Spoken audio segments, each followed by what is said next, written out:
soo dhawaada warka kooban ee warbaahinta qaranka qodobada aad ku daawan doontaan waxaa ka mid ah xaflad ballaaran oo lagu taageerayo waxqabadkii dowladda federaalk ee Soomaaliya muddadii halka sano ahayd ee ay shaqeynaysay ayaa waxa ay ka dhacday magaalada caasimadda ah ee Kampala ee dalka Uganda.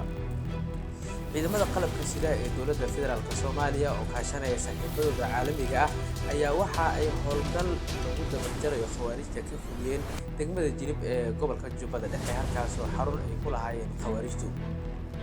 xafiiska xeer ilaaliyaha guud ee qaranka ayaa ku guuleystay in ay soo xiraan 3 sarkaal oo ka tirsanaa wasaaradda maaliyadda xukuumadda federaalk Soomaaliya kuwaas oo ku eedeysan arrimo la xiriira musuqmaasuq.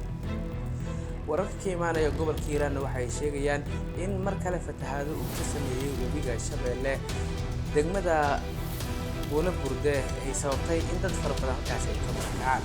intaas ayaa ugu waaweyn qodobada wararka ee warbaahinta qaranka duhurnimadan.